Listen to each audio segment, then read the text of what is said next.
Bonjour Pascal de Tao Caribe. Alors aujourd'hui une vidéo sur l'hypnose ericksonienne, l'hypnose thérapeutique.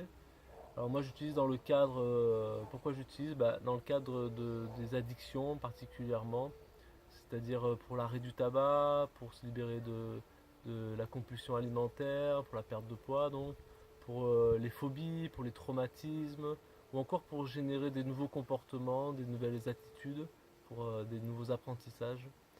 Alors l'intérêt de l'hypnose, c'est que ça permet finalement d'aller contacter la partie inconsciente, c'est-à-dire tout ce qui automatise, tout ce qui est automatisé. L'esprit a pour habitude quand ça marche une fois, on généralise. Comme ça, on n'a plus besoin de s'en occuper. Comme ça passe dans le niveau inconscient, le niveau automatique.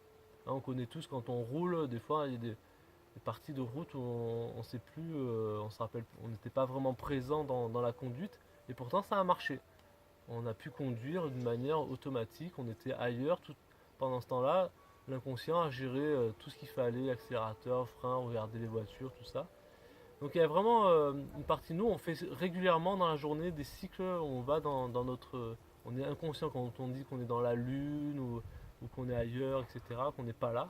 C'est on accède à cette partie, on va dire, inconsciente de notre cerveau. C'est plutôt la partie droite, la partie plus émotif, plus imaginatif.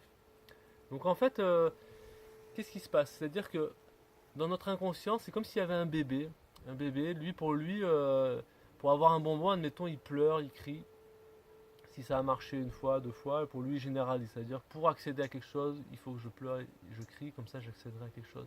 Donc il automatise ce comportement pour pouvoir vivre et accéder à ce qu'il veut.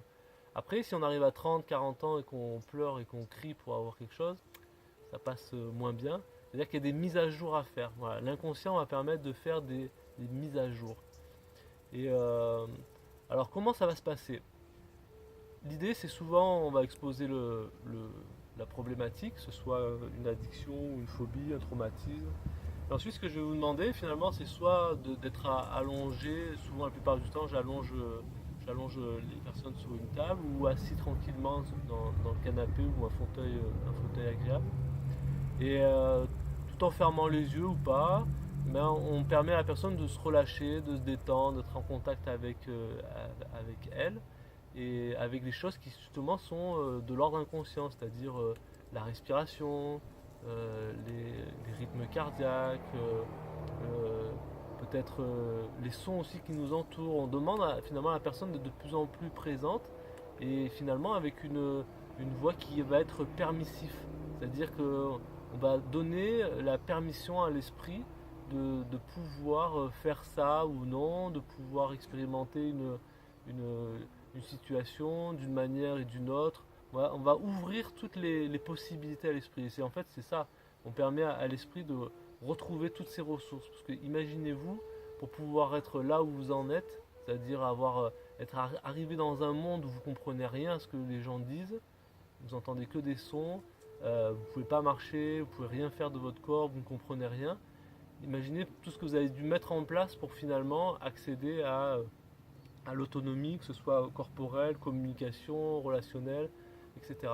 Donc en fait, tous les apprentissages sont en vous en termes de sécurité, de confiance, de liberté, d'apprentissage, etc. Tout est en vous.